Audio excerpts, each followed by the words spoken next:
go back to the very, very start of the journey for yourself, all the way back to good old People's High. Can't beat it. So, when did you discover athletics? How did it come to find you? Yeah, so I'm from West London originally, and I kind of did the county sports. So there was a regional competition held in Peebles every year, and I got asked to do the relay. But I think you could enter yourself every year in P1 up the way. So I think Mum and Dad noticed I was quite fast, but my brother was 2 years older. He was quite quick as well, so we both did it. So I remember being in P1 and watching my brother run, but we were too late for my race, and I was just like, oh well, like I was quite upset about it, but seeing my brother get a medal was pretty cool. But then like P2, P3, P4, I ended up winning it, and I was like, well, this is pretty fun, like it's just like a race like at sports day. Didn't really think much of it until got to the kind of second half of primary school in P5, and I remember getting third, and I was thinking that sucked. Like third, still good, and you still got a medal. But I remember that, like, you always remember these different stories, and I remember going, Mum afterwards was like, yeah, you were wearing new like trainers. They're too big for you. Like you probably weren't able to run as quick. And I should have run in bare feet. And I always remember laughing at my mum talking about these big trainers. And I was like, that's how I got third. But then after that, I was like, well, I'm not getting beaten again. So it was often the same girls every year. Yeah. In P6 and 7, I did the hunt, like the shorter sprint, like the 80 meters or 100 meter sprint. And I won them both again, which was pretty cool. And we had the 4x1 relay. And it was the old school relays where you had to like hit the wooden thing down for you to be freed. All right, yeah. Stuck, so you couldn't like cheat. You had to physically hit that. And it's obviously to encourage people to not cheat. I remember being on the last leg for that and finishing at Whitstone Park up towards the kind of pavilion. And I was thinking, this is pretty cool. Yeah. And my auntie and my uncle were there watching. And I've got a really cool picture of me. I can't think of where it'll be offhand, but of me with my sweater-shop jumper, my white socks on, my white shorts. It's like, classic 98 picture of me with my sweater-shop jumper, which everybody had. That's kind of where running started for me, because it wasn't like there wasn't any clubs or anything growing up that I did when I was in primary school, but there was like gymnastics and badminton and netball, so I did all those. Right. But we had like every year you have your festival, and the Whitman Play was our festival. So I used to always win the races or do the wheelbarrow race and place and stuff and do it for fun. But my friends would often be like, "Oh, can you not enter? Because we want a chance." And I'm like, "What are you on about? Like, I'm just doing my thing here." So I was probably competitive without even noticing it. But it wasn't until I noticed, when I look back now, it's things like I got asked to play in the netball team for school with like the P7s had their own team, but the P6s were playing. And I was like the only P5s to get asked, can you play with the P6s? And I thought, well, that's pretty cool. But I didn't think anything of it at the time that I was actually quite good or anything. And then kept playing through primary school. So I had quite a wide upbringing of like sports I did. And then went to high school, still hadn't found athletics at this point. You're just doing other sports, and then there happens to be that run-in at the town festival. Yeah, so I found that I was quite good at it, but never realised it was a club or there's never clubs growing up. There was nothing in Peebles that I was aware of either, and we did the infamous bleep test at high school and back and forth. Is that a Mr. Henderson special? That was a Mr. Henderson's first year is how to terrorise them. So I remember my brother telling me about this. He's like, yeah, it's pretty hard. Like all you have to do is run back and forth in between these bleeps, and you're trying to beat the bleep, and just keep running until you're worn out, basically. So yeah, I was that competitive that I was like, oh yeah, there's some guys still in here. Cool, I'll keep going. And I got, I did pretty well. And again, 13-1 when I was 13 is quite ridiculous. I think that's mental. Higher than a lot of people in the year. And I was thinking, okay, I've just, I cycled everywhere I was growing up, or jogged places, ran places. I was never, growing up in the country. That's such a borders thing as well, yeah. Like nobody thinks anything of cycling between towns here. No, and it's just like the done thing. So there's nothing. I did have like a PlayStation growing up, but you're never in the house unless you were like had to be if the weather was bad. So yeah, that really helped me because like having a wide range of sports helped me, I think, keep pretty active in all of them. And by the time I got to high school, I started playing hockey and I kept that going. And it wasn't until we discovered that trying to try out for I think it was like the Scottish Schools Relay Championships. Mrs. Hunter, she spotted that I was quite quick in first year, and there's 3 girls in the year above me that they needed this one other girl to make the under 14 team, and I was like, oh, this is pretty cool. Okay, I could maybe do that. So they selected me to go along to try out for it, and I got picked, which was pretty cool. And I ran the first leg through in Glasgow at Scotstoun. And it's the first time I've ever won a medal, like for anything out with like your regional sports or anything. So at the time, I didn't realise that being Scottish School champions is quite a big deal. I was like, cool, we've just won a really gold, you know? And, you know, doing the bleep test and doing all that, I was like, I actually quite like this running thing. Didn't know much about it. I didn't train for it or anything. It was just general fitness had come from other sports. And then Mrs. Hunter's like, we do have a local coach you could join. His name's Charlie Russell. He's based in Leithen. He trains in Peebles, and there's quite a few athletes that train with him. Pass on the details, and the rest is history. Started training with him a couple of times a week. Very grateful to my mum and dad who traipsed me from West Linton back to Peebles and back again, because it would be like right after school you'd train and then get picked up and go home. So that's kind of where it all started. It was actually Peebles Rugby Club was my very first ever session. We're doing some circuits in there. Up at the old the chicken hut, the chat. Yeah, on the left hand side is in the park. Yeah, so that was my very first ever training session in athletics. Going in and getting shown how to do proper circuit training. So that was that's way back in 99 or 2000, I think. Wow. Yeah, I was like 12 at the time. Wow, that's amazing. I'm so jealous of what you said about natural fitness, and I'm all right at this running thing, because I'd give anything to be able to run as well as you do naturally. But I love that you genuinely just found a love for sport just by being active, and you found what has turned into not your personality, because there's so much more to Stacey Downie than there is running, but what you now consider as, like, you know, a lot of the decisions you do in life are based on, does this complement my running? Does this complement my athletics? Does this, as an opposite strand, will this affect my running in any way? Which I'm sure you've had to make a lot of tough decisions on as your life, as we'll probably discuss. But so you talk nicely about Charlie Russell, the coach. Yeah, that's right. Yeah. So so like you said, you just discovered circuit training for the first time, which is never fun for anybody, especially at 13, 14. When did that? So was this when you started looking? Was running still a fun hobby to you then, or were things starting to turn in your cog? Like, was Charlie going, "You, like, kid, you're good at this. If you start thinking of it in this way, there's no end to this journey," or was it still just, I'm just having fun? Like, I get myself out of school a few days here and there to go and run against other people. Because that was a big mindset for me, was if you play for the rugby team, you get every couple of Fridays off to go play rugby. Yeah, I'd say like at the start, I was always quite a shy teenager, to be honest. Like, I think sport was a way of expressing myself. As soon as like the gun would go, or like any PE sport activity, I would switch from the shy person to, right, I'm ready to play now. So I think with Charlie, that he was quite an easy to chat to kind of person. Didn't ever pressure me into doing things, but he was so enthusiastic that you couldn't help get wound up in what he was trying to say to you. So he did sell the kind of bit at the start about, you know, everyone here has won a medal at Scottish Championships. And I was like, well, this sounds pretty cool. And he'd seen me at the county sports, actually. Right. So when I was in P7, he kind of knew, like, there was a couple of athletes, like a P6 girl that trained with him already. So he knew of me before I actually came. He knew, you know, because he was keen on running himself, and I think his family had done it all. And he'd been training athletes for a good 10, 15 years at this point. And he did take me along to the infamous Kelvin Hall through in Glasgow. Oh, right, yeah. I was only, I think, under 13 at the time. I think I had my first ever race indoors through there. And, you know, I wasn't like, by any means, I wasn't even getting out of my heat. I was maybe fifth in my heat or something. But it allowed me to be in an environment with like other athletes around. I kind of was quite a small teenager, but all of a sudden, age 15, 16, I kind of sprouted up like 5 inches. So to be like 7 stone and 5 foot tall, and then all of a sudden you're 5'6" and you're like 8.5 stone is quite a big difference as a teenage girl. So he never pressured me too much, like when I was maybe early kind of years at high school.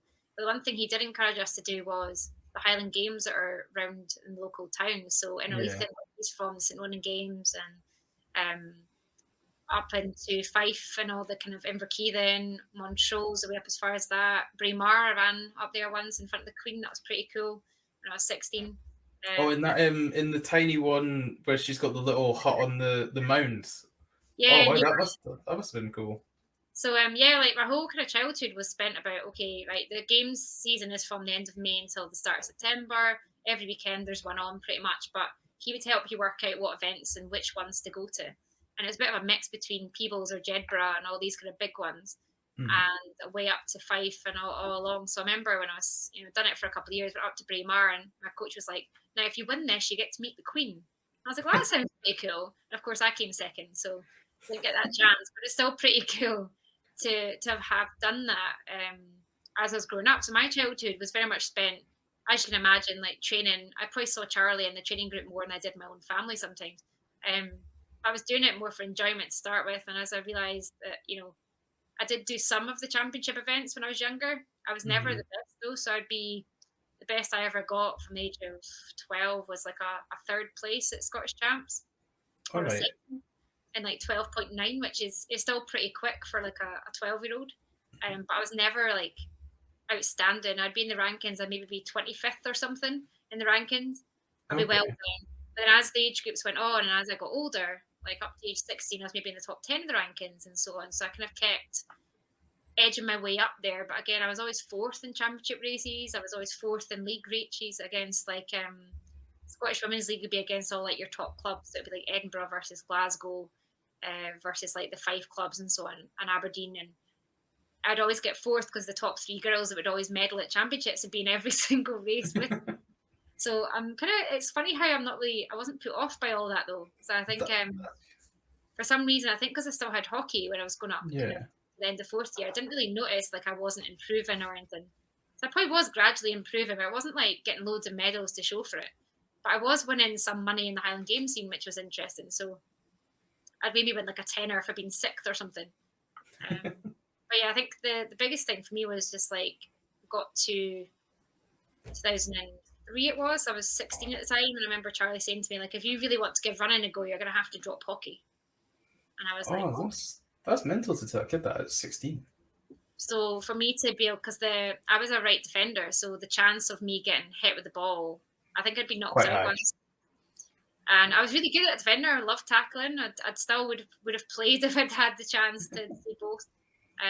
Went on the infamous Peebles hockey tour, and when I was in third year, I absolutely loved it. The chance to be around the other athletes in Canada was really cool as well, and yeah, to be a chance to be a part of a team as well. So it very much, I never specialised when I was young. I think I was maybe 16 when I trained just for running, but at that point, the sessions that I would do hockey, so that might be 2-3 times a week, I dropped that. But then I then changed to doing, instead of 2 days a week running or 3 days, it now became 5. Oh, So wow. the change between being like the young adult Stacey kind of growing up into high school, and I was always one of these people, I would get like unnecessarily anxious about a lot of things. I don't know if it's just a me thing, but trying to juggle too many plates and like spin too many plates. I remember Charlie having faith in me, saying, "No, I think you could do pretty well here if you committed yourself." So to try and tell this to Miss Strang, though, that I was unfortunately going to have to stop playing hockey, don't think she was happy. But again, if you're losing one of the fastest players in the team, yeah, you're never happy when you lose a star player. so I'm just very grateful that it paid off.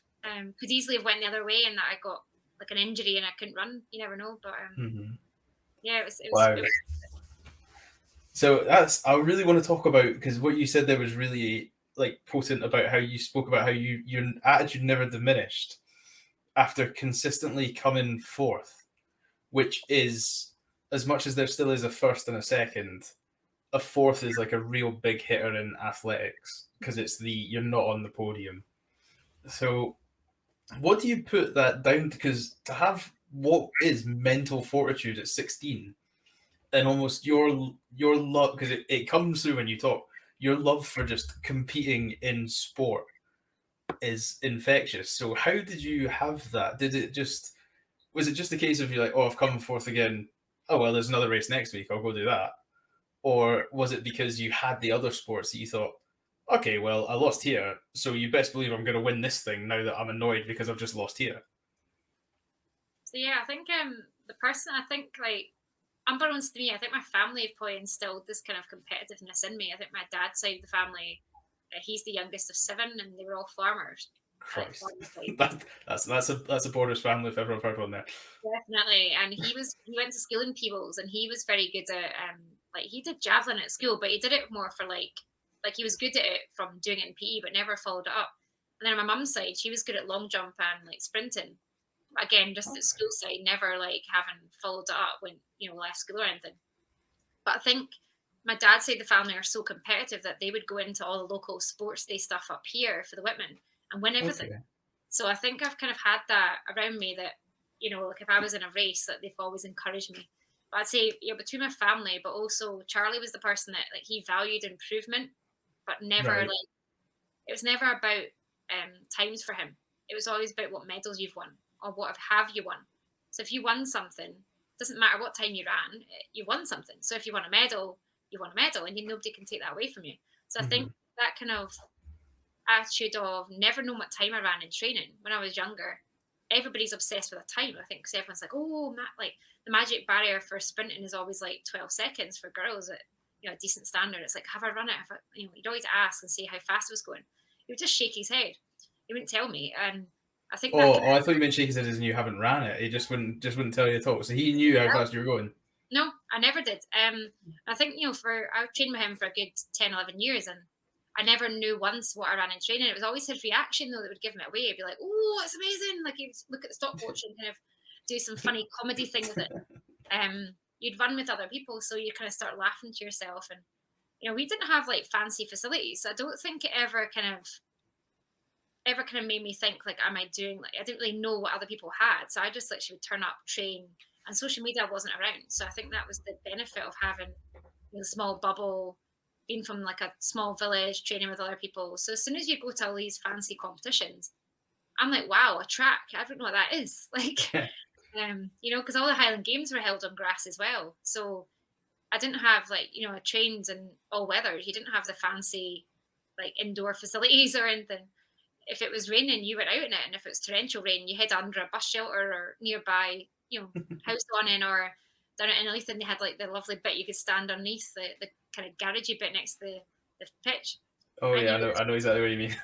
you stand there and wait, and then if Charlie was being kind, you'd stand there for 5 minutes or so. If not, you'd be like, right, get on with it, and you just get on with it. And I think the kind of steeliness of just not being fazed by weather or by things you can't control.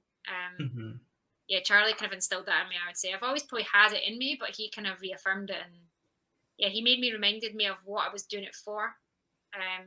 Wow. And what I was there to do and to make every race count.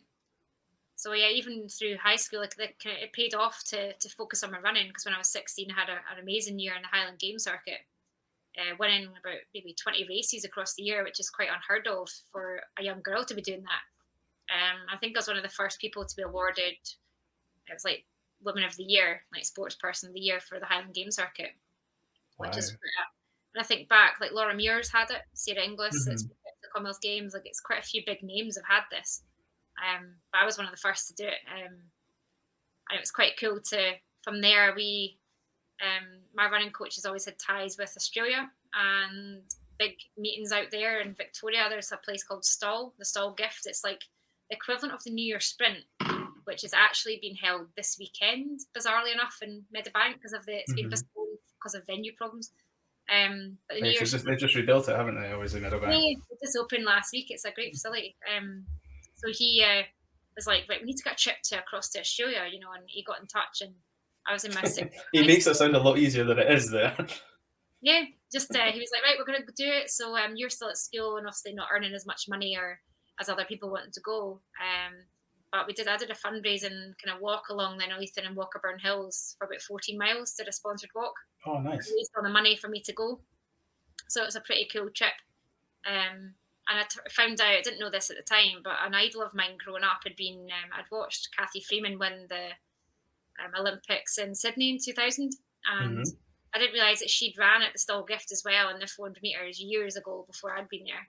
And she won it from scratch, from like the 0 mark, which is again, ridiculous. And I actually went back to Stall a couple of years ago in 2018, and I got the red back markers bib that she'd worn, like the same colour. I thought I've made this. Like to be the back marker is a big deal in women's sprinting anyway. But yeah, it's something that we went on a trip to Australia in 2005. The 10 of us went across and competed. And yeah, it was amazing. I took my 6th year higher and advanced higher stuff with me. So I was over there. So missed my 6th year ball. I'll be honest with you. I think you've got better memories than the ball. I'll be honest with you. Yeah, what would you pick? I think it's quite a big. Yeah. Well, at the time it was a tough one, but yeah, I look back. I know what you mean. Everything in high school is the most important thing. So that's still a bit. It's still that's amazing, especially as you say, to have what so many other famous names have done as well at the stall, go into these places of iconic athletic heritage. That is impressive. And then as you're doing it, as you're trying to get ready for uni, you're trying to just survive high school, which is tough enough in itself. That's which is bad for the podcast, but I'm generally struggling for words to compliment you on how incredible your attitude actually was at such a young age.